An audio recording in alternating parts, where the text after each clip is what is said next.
Hello दोस्तों, मेरा नाम है स्नेहा सिंह और आप मुझे सुन रहे हैं स्टडी विथ स्नेहा में। So welcome to study with Sneha. और आज हम स्टार्ट करेंगे एनसीईआरटी 6 क्लास की। आज हम स्टार्ट करेंगे 6 क्लास के एनसीईआरटी का दूसरा चैप्टर, ठीक है, जिसका नाम है आखेट खाद्य संग्रह से भोजन उत्पादन तक। ठीक है, तो अब देखते हैं क्या लिखा, तुषार की रेल यात्रा। तो फ्रेंड्स, अगर आप 6 क्लास के बच्चे थे तो मैं आपको बताती कि इसने क्या सोचा क्या नहीं सोचा, लेकिन ये हमारे किसी मतलब का नहीं है। आगे हम देखते हैं, लेकिन फिर भी मैं बताती हूँ। इसमें वो तुषार ट्रेन से जा रहा है और तुषार सोच रहा है कि उस समय मानव यातायात कैसा रहा होगा, क्योंकि आज हम ट्रेन और प्लेन से चलते हैं, लेकिन उस समय मानव कैसे चलता था। ठीक, आरंभिक मानव यातायात कैसा था, ये वो सोच रहा था। ठीक है, अब देखते हैं आरंभिक मानव आखिर वे इधर उधर क्यों घूमते थे। ठीक है, तो यानी आज का मानव आप और हम, जो कृत्रिम बुद्धिमत्ता वाला मानव है, जो रोबोटिक वाला मानव है, उसे हम वह मानव पढ़ने जा रहा है, आदिकाल के मानव को। तो चलिए देखते हैं। हम उन लोगों के बारे में जानते हैं जो इस उपमहाद्वीप में 20 लाख साल पहले रहा करते थे। ठीक है, उन्हें हम आखेटक खाद्य संग्राहक के नाम से जानते हैं। ठीक है, तो यानी जब हमारी सभ्यता स्टार्ट हुई तो हमारे पूर्वज क्या थे, आखेटक और खाद्य संग्राहक थे। ठीक है, उसे क्या बोलते हैं, इसे हम कहते हैं हंटर्स एंड गैदरर्स। ठीक है, तो हम जान चुके हैं कि उन्हें आखेटक एवं खाद्य संग्राहक के नाम से जाना जाता था। ठीक है, ये नाम हमने उन्हें दिया है, क्योंकि हम उन्हें कुछ ना कुछ कहकर तो पुकारेंगे ही, तो हमने उन्हें बोला आखेटक एवं खाद्य संग्राहक। और यह नाम उन्हें हमने क्यों दिया, क्योंकि भोजन का इंतजाम करने की विधि के आधार पर उन्हें इस नाम से पुकारा जाता है। ठीक है, क्यों आखेटक और खाद्य संग्राहक, क्योंकि उन्हें जब जहां जो मिला उसका उन्होंने उपयोग किया। अगर उन्हें कोई पशु मिला, पक्षी मिला, तो उन्होंने उसको मारा और उसको खाया। कोई भी फल मिले या फिर कोई जड़ी बूटियां मिली जिन्हें वो खा सकते थे, तो उसे खाए और वहां से चले गए। इसलिए इन्हें हमने क्या कहा यहाँ पर, आखेटक एवं खाद्य संग्राहक बोला। ठीक है, आमतौर पर खाने के लिए भी जंगली जानवरों का शिकार करते थे। देखा, मछलियां और चिड़िया पकड़ते थे, फल मूल दाने पौधे पत्तियां अंडे इकट्ठा किया करते थे, मतलब खाते थे। आखेटक खाद्य संग्राहक समुदाय के लोग एक जगह से दूसरी जगह पर घूमते रहते थे। ऐसा करने के कई कारण थे, जैसा कि हम सब जानते हैं कि आखेटक एवं खाद्य संग्राहक के जो समूह के जो लोग थे, वो एक जगह से दूसरी जगह पर हमेशा पलायन करते थे। क्यों, क्योंकि उस टाइम पर जहां पर भी हमने ये देखा है कि जहां पर भी पेड़ पौधे होंगे, जहां पर फल फूल कंदमूल फल मिलेंगे उनको, वो वहां पर निवास करेंगे। जहां पर पानी का स्रोत होगा वो वहां पर निवास करेंगे। ठीक है, जहां पर पशु पक्षी अधिक होंगे, क्या अधिक होगा, पशु पक्षी अधिक होंगे, वो वहां पर रहेंगे। और जैसे ही उस जगह से ये सारी चीजें खत्म होंगी, प्राकृतिक धरोहर जहां पर ज्यादा होगी वो वहां पर ज्यादा समय तक निवास करेंगे। और जैसे ऋतु के अकॉर्डिंग वो अपनी अपनी जगह बदलते थे, जहां पर हरियाली हरियाली आई वहां पर वो ज्यादा निवास करते थे। ठीक है, आइए देखते हैं। तो देखिए, जहां पर अभी ये लिखा हुआ है ना कि अगर हमारा पीटीए क्वेश्चन यहाँ से एक रेडी हो जाता है फ्रेंड्स, जैसे कि आखेटक एवं खाद्य संग्राहक हम अपने पूर्वजों को किस आधार पर कहते हैं। ठीक है, तो इसका उत्तर क्या होगा, भोजन के इंतजाम करने की विधि के आधार पर। जैसे ही हमारे पूर्वज क्या करने लग जाएंगे, खाना इकट्ठा करने लग जाएंगे। क्या करने लग जाएंगे, खाना इकट्ठा करने लग जाएंगे। ठीक है, क्या करने लग जाएंगे, खाना इकट्ठा करने लग जाएंगे, तो हम उन्हें क्या बोलेंगे कि वो क्या हो गए हैं, अब वो किस ओर बढ़ रहे हैं, तो वो बढ़ रहे हैं तो फिर हम इसे कहेंगे स्थायी जीवन का उदाहरण। मतलब स्थायी जीवन जीने लग गए हैं। तब वो एक जगह अगर वो रहने लग गए हैं, खाना इकट्ठा करने लग गए हैं, तो वो क्या कर रहे हैं, स्थायी जीवन जी रहे हैं। ठीक है, तो ये हमारा हो जाएगा स्थायी जीवन का उदाहरण। ठीक है, आगे बढ़ते हैं। तो ये आपका एक पीटीए क्वेश्चन हो गया है फ्रेंड्स, तो इसको आप ध्यान रखिए। आगे देखते हैं। हाँ, पहला कारण यह है कि अगर वे एक ही जगह पर ज्यादा दिन तक रहते तो आसपास के पौधे फलों और जानवरों को खाकर समाप्त कर देते थे। इसलिए भोजन की तलाश में इन्हें इधर उधर पर जाना पड़ता था, जैसा कि मैंने आपको बताया। तो ये सारी वही बातें हैं, इसमें कुछ नया नहीं है फ्रेंड्स। तो आगे बढ़ते हैं। तो ये भी वही है जो मैंने आपको पहले ऊपर बता दिया था। ठीक है, जैसे कि यहाँ पर देखिए लिखा हुआ है, पेड़ों और पौधों में फल मूल अलग अलग मौसम में आते थे। मतलब हर पेड़ के जो फल होते हैं वो अलग अलग मौसम में अलग अलग पेड़ फल देते हैं। ठीक है, चौथा कारण क्या था, पानी। मतलब कुछ नदियां होती जो सदा सदा उनमें पानी रहता है। ठीक है, सदा नीला नदियां होती हैं जिनमें हमेशा पानी रहता। कुछ होती हैं कि एक टाइम के बाद सूख जाती हैं, तो जहाँ पानी सूख गया है वहां से वो पलायन करते थे एक जगह से दूसरी जगह के लिए। ठीक है, पानी के बिना किसी भी प्राणी या पेड़ पौधे का जीवित रहना संभव नहीं होता, और पानी झीलों झरनों तथा नदियों में ही मिलता है। यद्यपि कई नदियां और झीलों का पानी कभी नहीं सूखता, कुछ झीलों और नदियों का पानी बारिश के बाद ही मिल पाता है। इसलिए ऐसी झीलों और नदियों के किनारे बसे लोगों को सूखे मौसम में पानी की तलाश में इधर उधर जाना पड़ता होगा। ठीक है, आगे बढ़ते हैं। सो फ्रेंड्स, इतना पढ़ने के बाद मेरे दिमाग में क्वेश्चन आ रहा है, तो आप इसको सोचिए इस क्वेश्चन को कि प्रारंभिक सभ्यता हमारी जो थी वो नदियों के किनारे ही क्यों पनपी।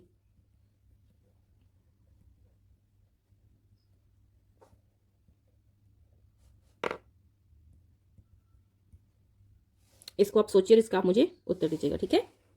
अब आगे बढ़ते हैं हम। तो फ्रेंड्स, इस क्वेश्चन का मैं आपको आंसर भी बता देती हूँ, ठीक है।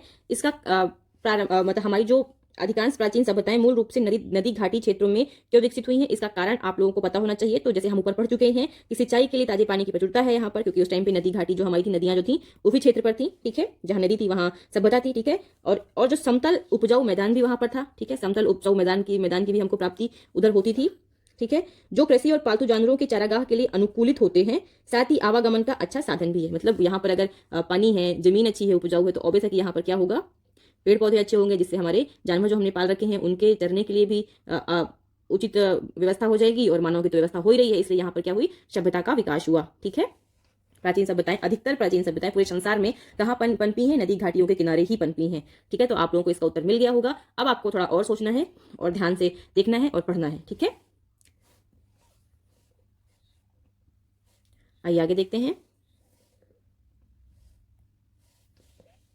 आरंभिक मानव के बारे में जानकारी हमें कैसे मिलती है, अब हम ये देखेंगे, ठीक है। मतलब हम कैसे जानते हैं कि हमारा आरंभिक मानव क्या है। तो सिंपल सी बात है कि हम आरंभिक मानव को कैसे जानेंगे। तो पुरातत्वविदों को कुछ ऐसी वस्तुएं मिली हैं जिनका निर्माण और उपयोग आखेटक खाद्य संग्रह किया करते थे, ठीक है।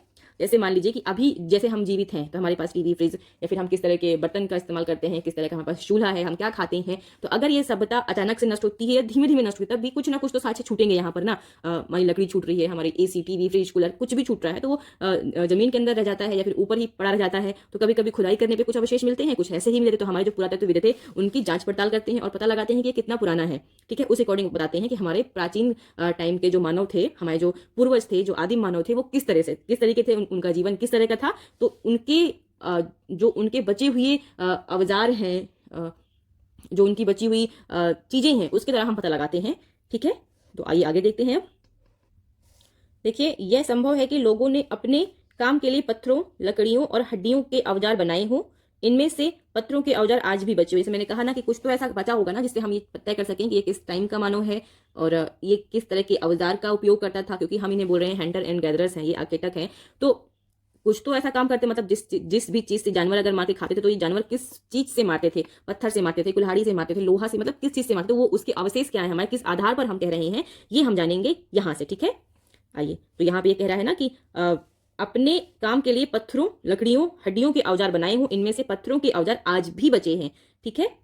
इनमें से कुछ औजारों का उपयोग फल फूल काटने, हड्डियां और मांस काटने तथा पेड़ों की छाल और जानवरों की छाल उतारने के लिए किया जाता था। आगे ना बात वही, कुछ के साथ हड्डियों या लकड़ियों के मुट्ठे लगाकर भाले और बाण जैसे हथियार बनाए जाते थे। कुछ औजारों से लकड़ियां काटी जाती थी। लकड़ियों का उपयोग ईंधन के साथ झोपड़ियां और औजार बनाने के लिए भी किया जाता था। मतलब लकड़ियों का जो उपयोग था ईंधन के साथ, मतलब आग जलाने के साथ साथ हम क्या करते, किस काम में उसको आते थे, हम बनाते थे झोपड़ियां अपनी, ठीक है। हम झोपड़ियां बनाते थे अपनी, ठीक।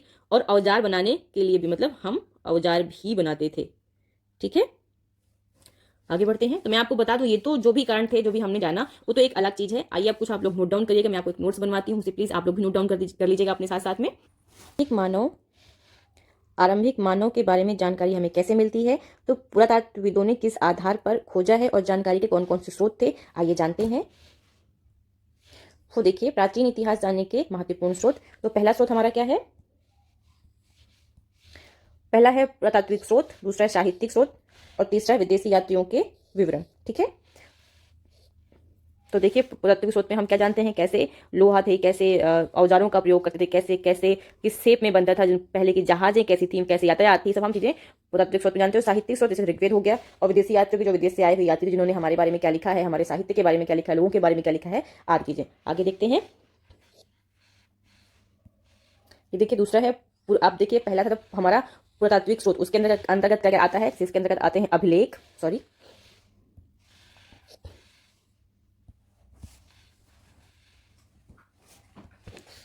अंतर्गत क्या आता है, पुरातात्विक स्रोत के अंतर्गत आता है अभिलेख, ठीक है। पहला अभिलेख आएगा, दूसरा आपका है पुरातात्विक सिक्के, तीसरा मूर्तियां, चौथा स्मारक एवं भवन, ठीक है। और पांचवा है हमारा चित्रकला। आगे देखते हैं। अब देखिए, साहित्यिक स्रोत हमने देखा, साहित्यिक स्रोत में क्या क्या है। साहित्यिक स्रोत में हमारा है धार्मिक साहित्य और लौकिक साहित्य। कौन कौन साहित्य है हमारे, धार्मिक साहित्य और लौकिक साहित्य। अब धार्मिक साहित्य में क्या है, यजुर्वेद है, सामवेद है, अथर्ववेद है, ऋग्वेद है, ठीक है। और लौकिक साहित्य क्या है? चाणक्य नीति, कौटिल्य, चाणक्य की नीति हो गई, जैसे कौटिल्य का अर्थशास्त्र हो गई, ये हमारे किस में आएंगे? लौकिक साहित्य में आएंगे। आगे देखते हैं। अब यहाँ पर हम देख रहे हैं विदेशी यात्रियों का विवरण, जैसे यूनानी रोमन लेखक जब आए उनके बारे में, चीनी लेखकों ने हमारे बारे में क्या लिखा है वो, ठीक है। चीनी लेखक हमारे सबसे ज्यादा फेमस कौन हुआ था? वेनसोंग, ठीक है। अरबी लेखक और तिब्बती लेखक, ठीक है। ये होते हैं विदेशी यात्रियों का विवरण जो भारत आए और उन्होंने कुछ लिखा हमारे बारे में। आगे बढ़ते हैं।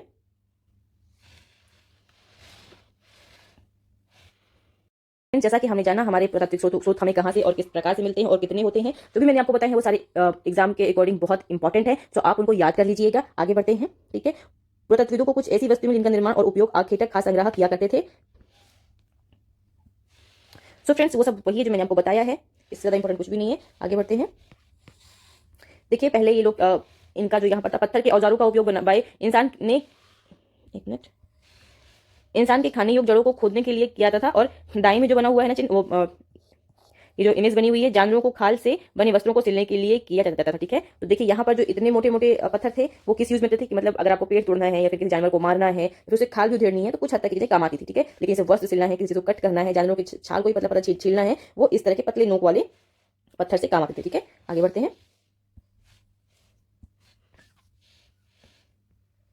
अब देखिए कह रहा है रहने की जगह निर्धारित करना। क्या कह रहा है? रहने की जगह निर्धारित करना, मतलब हमारे जो पूर्वज थे उन्होंने अपने रहने की जगह किस तरह निर्धारित की है ये देखना, ठीक है।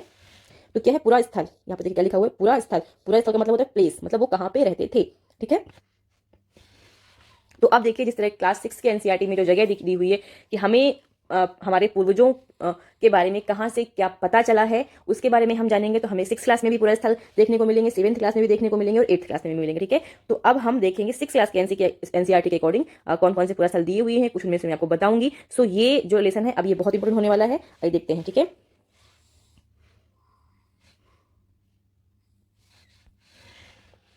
देखिए, जहां पर आखेटक खास संग्रह के होने के प्रमाण मिले हैं, इनके अलावा भी और कई स्थानों पर आखेटक खास संग्रह करते थे। मानचित्र में सिर्फ कुछ गिने स्थान ही चिन्हित किए गए हैं, कई पुरास्थल नदियां और झीलों के किनारे पाए गए हैं, ठीक है। मतलब ये कह रहा है कि जो हमने यहाँ पर दे रखा है उसमें कुछ ही चीजें हैं। ये देखिए, ये है हमारा मैप, ठीक है।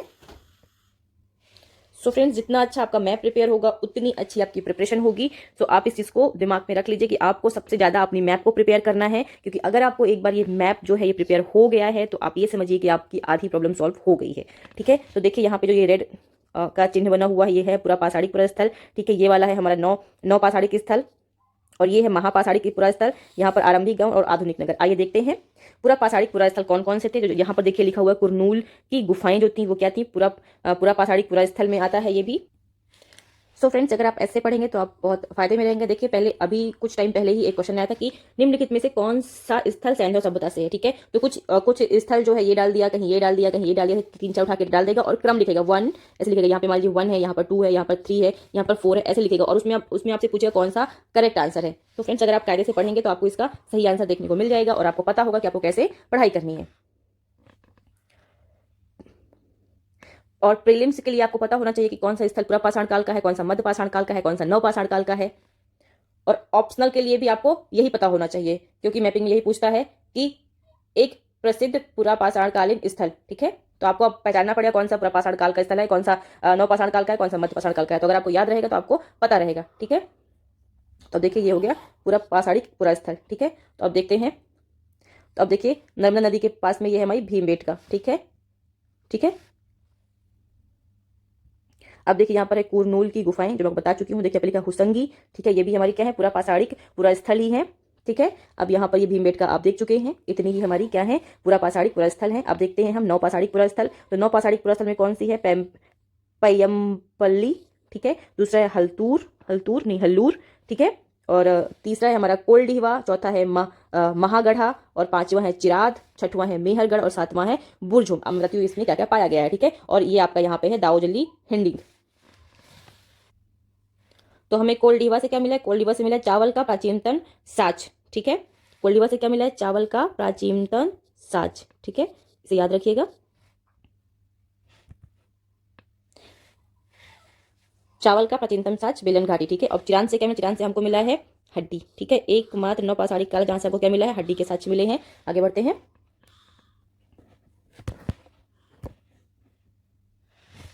अब हमें बुर्जहोम से क्या मिला है, बुर्जहोम में हमें गर्तावास मिला है। क्या मिला है?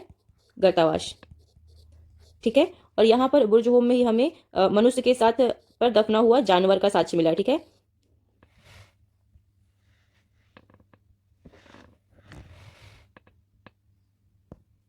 ठीक है, अभी हमने आपको इतना कुछ बताया है। आगे आगे देखते हैं महापाषाणिक पुरास्थल में। देखिए महापाषाणिक पुरास्थल कौन कौन से हैं? आदि चल्लूर। ठीक है, ये देखिए। फिर दूसरा है हमारा ब्रह्मगिरी। ठीक, ये हमारे कौन से हैं? महापाषाणिक पुरास्थल।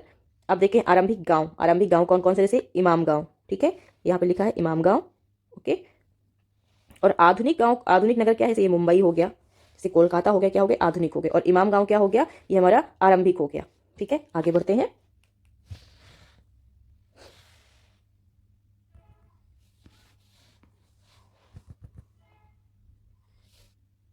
अब देखिए यहाँ पर आया भीमबेटका।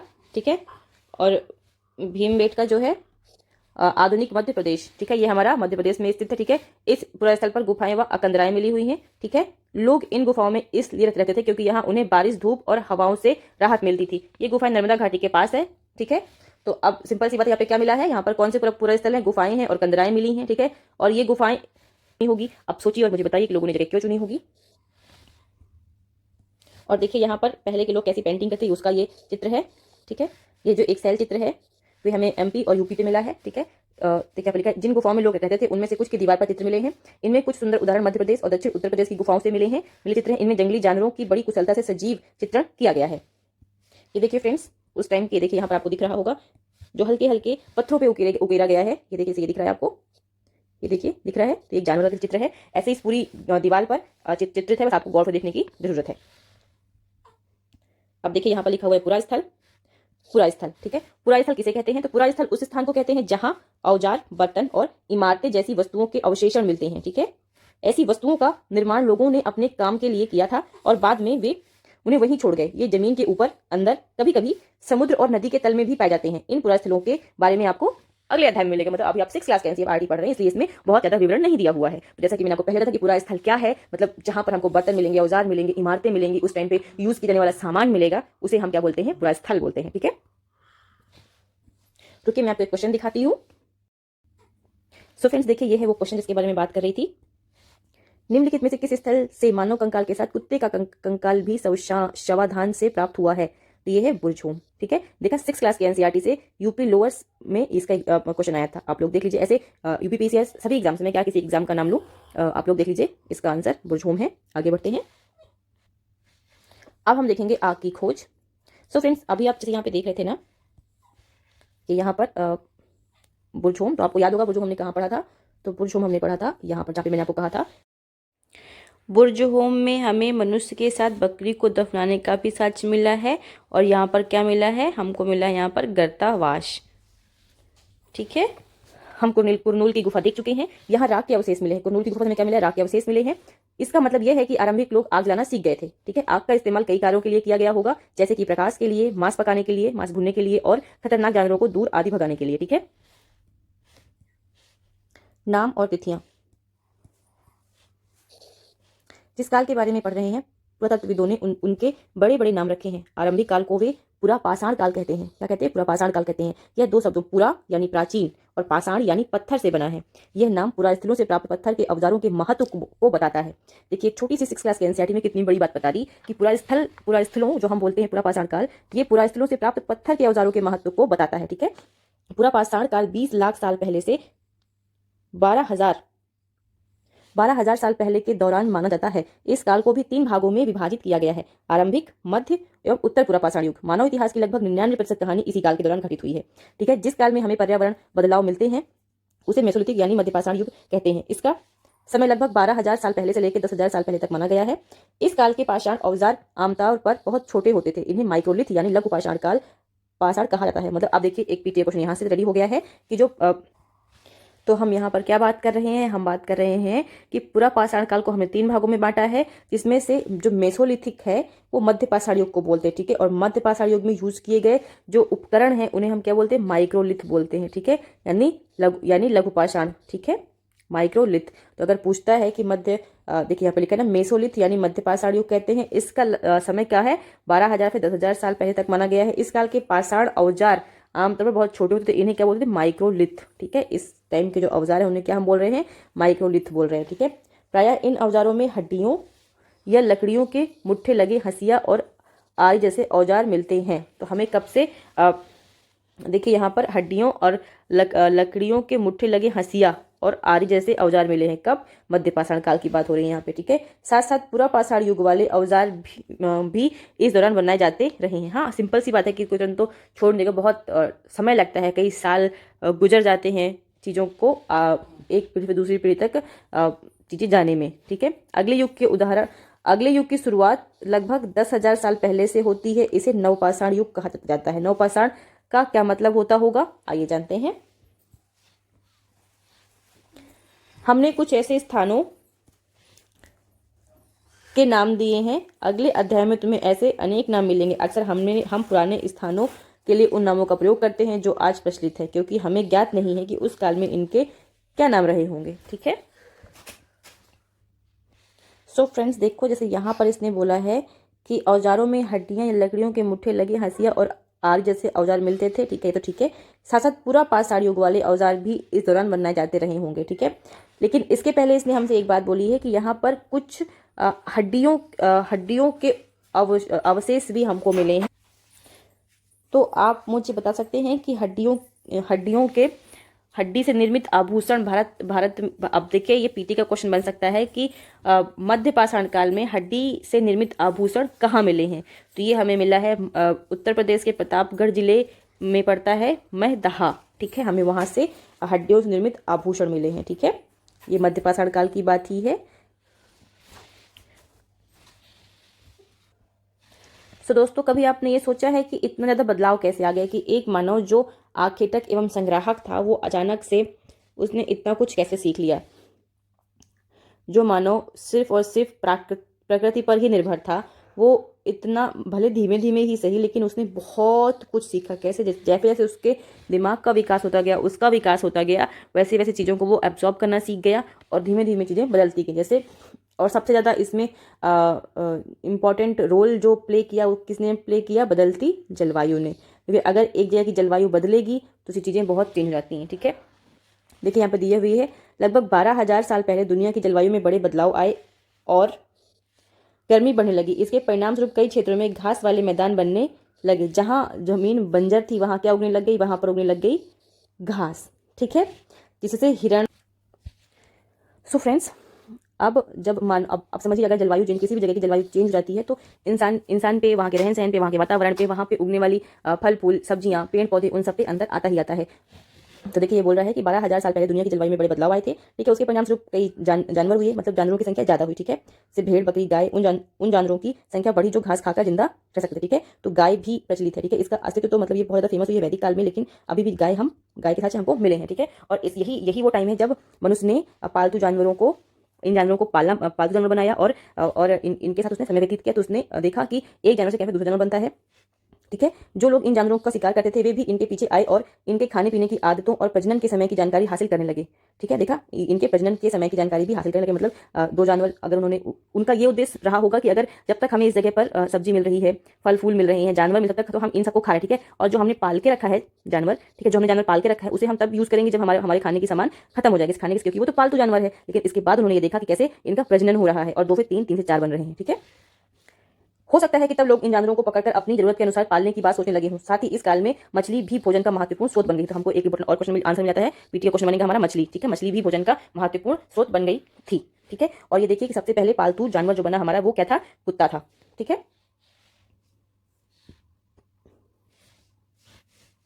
अब यहाँ तक आते थे मनुष्य ने क्या कर दिया, खेती और पशुपालन भी शुरू कर दिया था। ठीक है, ये हम बात कर रहे हैं मध्य पाषाण काल की। इस दौरान उपमहाद्वीप के भिन्न भिन्न इलाकों में गेहूं, जौ और धान जैसे अनाज प्राकृतिक रूप से उगने लगे थे। ठीक है, सबसे पहले मनुष्य ने जौ, ठीक है, शायद महिलाओं, पुरुषों और बच्चों ने इन अनाजों को भोजन के लिए बटोरना शुरू कर दिया होगा।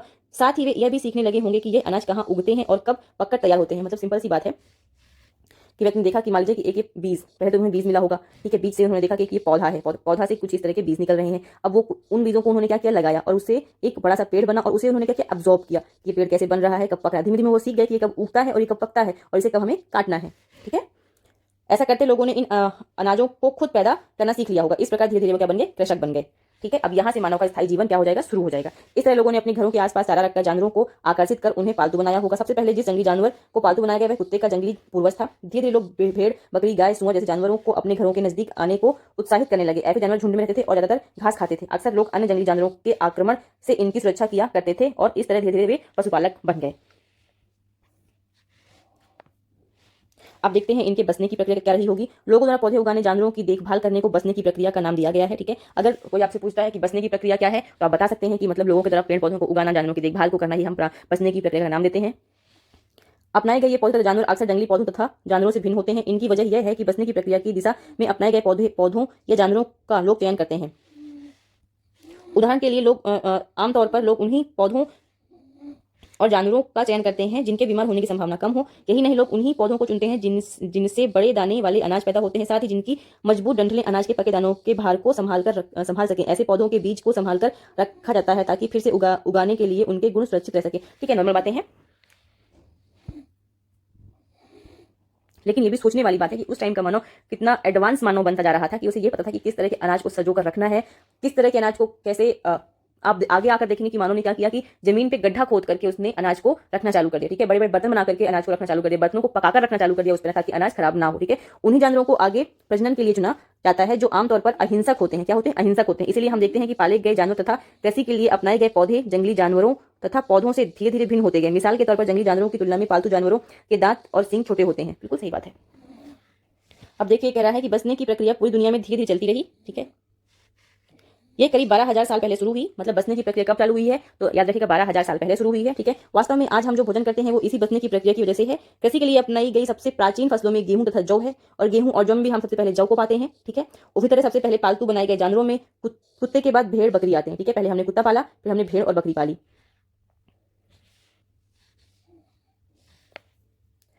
तुम किस पौधे के बीज को बोकर देखो तुम पाओगी। चलिए ठीक है, ये तो ऐसे ही है, इतना इंपॉर्टेंट नहीं है।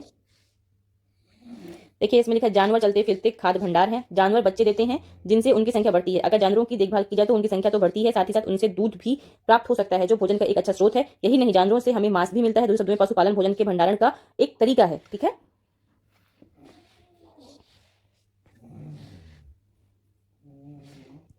अब देखिए यहाँ पे मनुष्य कहाँ पहुंच चुका है। यहाँ पे मनुष्य पहुंच चुका है स्थायी जीवन की ओर। पुरातत्वविदों को कुछ पुरास्थलों पर झोपड़ियां और घरों के निशान मिले हैं, जैसे कि बुर्ज होम। ठीक है, जो कि कश्मीर में है। कश्मीर के लोग गड्ढे के नीचे घर बनाते थे जिन्हें गर्तावास कहा जाता है। इनमें उतरने के लिए सीढ़ियां, ठीक है, इनमें उतरने के लिए क्या थी? सीढ़ियां थी ऐसे, जिससे उन्हें ठंड के मौसम में सुरक्षा मिलती होगी। पुरातत्वविदों को झोपड़ियों के अंदर और बाहर दोनों ही स्थानों पर आग जलाने की जगहें मिली हैं। ऐसा लगता है कि लोग मौसम के अनुसार घर के अंदर या बाहर खाना पकाते होंगे। हाँ, बिल्कुल सही बात है। अगर गर्मी है तो घर के बाहर, ठंडी है तो घर के अंदर। बहुत सारी जगहों से पत्थर के औजार भी मिले हैं। इनमें से कई ऐसे हैं जो पूरा पाषाण युगीन उपकरण से भिन्न है, इसलिए इन्हें नवपाषाण युग का माना गया है। इनमें वे औजार भी हैं जिनकी धार को और अधिक पैना करने के लिए उन पर पॉलिश चढ़ाई जाती थी। ओखली और मूसल का प्रयोग अनाज तथा वनस्पतियों से प्राप्त अन्य चीजों को पीसने के लिए किया जाता था। आज हजारों साल बाद भी ओखली और मूसल का प्रयोग अनाज पीसने के लिए किया जाता है। उसी तरह प्राचीन प्रस्तर युगीन औजारों का निर्माण और प्रयोग लगातार होता रहा। कुछ औजार हड्डियों से भी बनाए जाते थे। सो फ्रेंड्स, अभी हमको क्या समझ में आ रहा है, इस पूरी जितना भी हम तक पढ़ चुके हैं उसमें से कुछ बातें ही निकल के आ रही हैं कि मध्य पाषाण काल के अंतिम चरण में पशुपालन के साक्ष्य प्राप्त होने लगते हैं हमको। ठीक है, मध्य पाषाण काल के स्टार्टिंग में नहीं, लास्ट में। ठीक है, ऐसे पशुपालन के साक्ष्य भारत में आदमगढ़ तथा बागोर, आदमगढ़ में होशंगाबाद, ठीक है, और वो भी मध्य प्रदेश से पड़ता है, आदमगढ़ होशंगाबाद, तथा बागोर भीलवाड़ा राजस्थान से मिले हैं। ठीक है, और जैसे कि आप लोगों को पता है कि मैंने बताया था पहले मतलब अभी 10 मिनट पहले मैंने आपको बताया कि हड्डी से निर्मित आभूषण जो है हमें कहाँ से मिले हैं? मैदाहा से मिले हैं। और मैदाहा भी हमें कहाँ है? उत्तर प्रदेश के प्रतापगढ़ जिले में पड़ता है। ठीक है, और वहीं से ही हमको क्या मिला है? हड्डी के उपकरण भी मिले हैं। ठीक है, और मध्यपाषाणिक काल में पशुपालन के प्रमाण हमें जहां मिले हैं वो है आदमगढ़। ठीक है, तो आप लोगों को ये सारी बातें ध्यान रखनी है और ये सब आपके पीटी के लिए बहुत ही मोस्ट इंपॉर्टेंट क्वेश्चंस में से आते हैं। अब देखिए यहाँ पर ये दिखा रहा है नवपाषाण युग के पुरास्थलों से कई प्रकार के मिट्टी के बर्तन मिले हैं। कभी कभी इन पर अलंकरण भी किया जाता था। बर्तनों का उपयोग चीजों को रखने के लिए किया जाता था। धीरे धीरे लोग बर्तनों का प्रयोग खाना बनाने के लिए भी करने लगे। चावल, गेहूं, दलहन जैसे अनाज अब आहार का महत्वपूर्ण हिस्सा बन गए थे। इसके साथ साथ अब लोग कपड़े भी बुनने लगे थे। मतलब अभी लोग सभ्य हो रहे थे। ठीक है, इसके लिए कपास जैसे आवश्यक पौधे उगाए जा सकते थे। मतलब ये कब की बात है? नवपाषाण काल की बात है, आपको ध्यान रखना है। क्या ये परिवर्तन हर जगह एक साथ ही आ रहे होंगे? ऐसी बात नहीं है। एक तरफ जहां कई शहरों पर स्त्री पुरुष शिकार और भोजन संग्रह करने का काम करते रहे थे, वहीं अन्य लोगों ने हजारों सालों के दरमियान धीरे धीरे खेती और पशुपालन को अपना लिया। बहुत जगह लोग मौसम के मुताबिक बदल बदल कर अपनी जीविका चलाया करते थे। आगे देखते हैं। सूक्ष्म निरीक्षण, मेहरगढ़ में जीवन मृत्यु। आइए देखते हैं। यह ईरान जाने वाले सबसे महत्वपूर्ण रास्ते बोलम दर्रे, ठीक है, बोलम दर्रे के पास एक हरा भरा समतल स्थान है। मेहरगढ़ संभवतः यह वह स्थान है जहां के स्त्री पुरुषों ने इस इलाके में सबसे पहले जौ गेहूं उगाना और भेड़ बकरी पालना सीखा। कौन सा स्थान? मेहरगढ़ है, ठीक है। आपने देखा था मैप में मेहरगढ़ भी कहां पर था। यहाँ विभिन्न प्रकार के जानवरों की हड्डियां मिली, इनमें हिरण तथा सुअर जैसे जंगली जानवरों तथा भेड़ और बकरियों की हड्डियां हैं, ठीक है। यहाँ पर क्या मिली है मेहरगढ़ में? यहाँ पर विभिन्न प्रकार के जानवरों की हड्डियां मिली है हमको, ठीक है। इनमें हिरण प्रमुख है, सुअर, जंगली जानवर और भेड़ बकरियों की हड्डियां भी मिली हमको। मेहरगढ़ में इसके अलावा चौकोर, ठीक है, चौकोर आयताकार घरों के अवशेष भी मिले हैं। मेहरगढ़ में हमको क्या मिला है? चौकोर और आयताकार घरों के अवशेष भी मिले हैं। प्रत्येक घर में 4 या उससे ज्यादा कमरे हैं, ध्यान रखिएगा, जिनमें से कुछ संभवतः भंडारण के काम आते होंगे। मृत्यु के बाद सामान्यतः मृतक के सगे संबंधी उनके प्रति सम्मान जताते हैं। लोगों की आस्था है कि मृत्यु के बाद भी जीवन होता है, मतलब उस टाइम पर भी लोग मृत्यु के बाद जीवन पर विश्वास करते थे, इसीलिए कब्रों में मृतकों के साथ कुछ सामान भी रखे जाते थे मेहरगढ़ में। ध्यान रखिएगा कि अगर आपसे पीटी में क्वेश्चन पूछता है कि कब्र के साथ सामान कहाँ मिला है, ठीक है, तो वो कौन सी जगह है? मेहरगढ़, ठीक है, मेहरगढ़, ठीक है। आगे बढ़ते हैं। ऐसी कई कब्रें मिली हैं। एक कब्र में एक मृतक के साथ एक बकरी को भी दफनाया गया है, ठीक है। देखिए क्वेश्चन कई बार पूछा गया है कि किस जगह पर एक मृतक के साथ में एक बकरी को दफनाया गया है, तो ये कौन सी जगह है? मेहरगढ़, ठीक है। संभवतः इससे परलोक में मृतक के खाने के लिए रखा गया होगा, ठीक, मतलब यहां पर भी हम मानते थे। मेहरगढ़ की कब्र का चित्र, क्या तुम बकरी के कंकाल को पहचान सकते हो? तो एक बार देखना और बताना पहचान सकते हो कि नहीं। फ्रांस में गुफा में की गई चित्रकारी, अपने एटलस में फ्रांस ढूंढिएगा। यह चित्र फ्रांस की एक गुफा का है। इस पुरास्थल की खोज लगभग 100 साल पहले 4 स्कूल छात्रों ने की थी। इस तरह के चित्र लगभग 20,000 साल पहले से लेकर 10,000 साल पहले के बीच बनाए गए होंगे, इस तरह के चित्र, ठीक है। इनमें कई जानवरों के चित्र हैं, जिनमें जंगली घोड़े, गाय, भैंस, गैंडा, रनडियर, बारहसिंगा और सूअरों के गहरे चमकीले रंगों से चित्रित किया गया है। इन रंगों को लौह अयस्क और चारकोल जैसे खनिज पदार्थों से बनाया जाता था, ठीक है। इन जो रंग हमारे सामने इतने डार्क दिख रहे हैं, वो क्या है? लौह अयस्क और चारकोल से बनाए गए हैं, ठीक है। यह संभव है कि इन चित्रों को उत्सवों के अवसर पर बनाया जाता था, या फिर इन्हें शिकारियों द्वारा शिकार पर निकलने से पहले कुछ अनुष्ठानों के लिए बनाया गया होगा। आगे देखते हैं। अब देखिए यहाँ पर है एक नौपाषाणी पुरास्थल। नौपाषाण युग के सबसे प्रसिद्ध पुरास्थलों में से एक चताल युग तुर्की में है। यह दूर दराज स्थानों से कई चीजें लाई जाती हैं, ठीक है। यहाँ पे क्या है? दूर दराज स्थानों से कई चीजें लाई जाती हैं और उनका उपयोग किया जाता था। जैसे सीरिया से लाया गया चकमक पत्थर। चकमक पत्थर कहाँ से लाया गया? पहली बार सीरिया से। लाल सागर की कौड़ियां, ठीक है, भूमध्य सागर की सीपियां। ध्यान रहे कि उस समय तक पहिए वाले वाहन का विकास नहीं हुआ था। जब ये सब हम ला रहे थे तब तक क्या नहीं हुआ था? पहिए वाले वाहन का विकास नहीं हुआ था। लोग सामान खुद या जानवरों की पीठ पर लाद कर ले जाया करते थे, ठीक है। आइए देखते कुछ उपयोगी शब्द। आखेटक, खाद्य संग्राहक, मैंने आपको बताया था। पूरा स्थल क्या है? ये आप भी देख चुके हैं। उद्योग स्थल क्या है? आपको पता है। आवासीय स्थल क्या है? आप जानते हैं। पुरापाषाण, मध्यपाषाण, लघुपाषाण, कृषक, पशुपालक, नौपाषाण और कब्र, ठीक है। कब्र जहां हम किसी भी मृतक व्यक्ति को दफनाते हैं उसे हम क्या कहते हैं? उसकी कब्र कहते हैं, ठीक है। अब देखिए यहाँ पर कुछ क्वेश्चंस हैं जिन्हें मैं नहीं बताऊंगी, आप खुद से करेंगे, तो देख लीजिए एक बार और आप मुझे कमेंट बॉक्स में इसका आंसर दीजिएगा। आखेटक खाद्य संग्राहक गुफाओं में इसलिए रहते थे क्योंकि डैश। अब आप देखिए क्यों। घास वाले मैदानों का विकास कितने साल पहले हुआ है? खेती करने वाले लोग एक ही स्थान पर लंबे समय तक क्यों रहते थे? पुरातत्वविद ऐसा क्यों मानते हैं कि मेहरगढ़ के लोग पहले केवल शिकारी थे और बाद में उनके लिए पशुपालन ज्यादा महत्वपूर्ण हो गया? ये सारे क्वेश्चंस मैंने आपको पढ़ाए हैं भी बहुत अच्छे से। अगर आपने क्लास अटेंड करी होगी तो आपको ये क्वेश्चंस आ जाएंगे।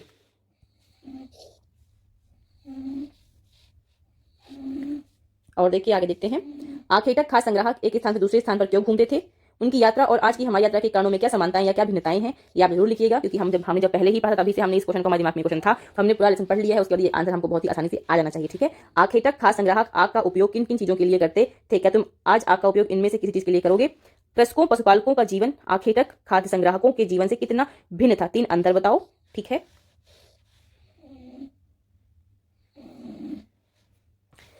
अब देखिए यहाँ पर कुछ महत्वपूर्ण तिथियां दी हुई हैं जो आपको लर्न होनी चाहिए, ठीक है। मध्यपाषाण युग कब से कब तक था? तो 12,000 से 10,000 साल पहले तक मध्यपाषाण युग था। अब बसने की प्रक्रिया का आरंभ कब हुआ? तो 12,000 साल पहले हुआ। नौपाषाण युग का आरंभ कब हुआ? 10,000 साल पहले हुआ। मेहरगढ़ में बस्ती का आरंभ कब हुआ? लगभग 8,000 साल पहले हुआ, ठीक है। आपको मैक्सिमम क्वेश्चन क्या होता है यहाँ से मिल जाएंगे। और आप अगर ये सारे क्वेश्चन के आंसर दे पाते हैं तो इसका मतलब है कि आप पढ़ाई बहुत अच्छी कर रहे हैं, और अगर नहीं दे पाते हैं तो एक बार आपको सोचना चाहिए। So friends, thank you so much, आप यहाँ तक आए हैं मेरे साथ, और आगे भी बने रहिएगा क्योंकि हम 6 to 12 की एनसीईआरटी पूरी कंप्लीट करेंगे। तो चलिए मिलते हैं नेक्स्ट वीडियो पे। Thank you for watching, bye bye.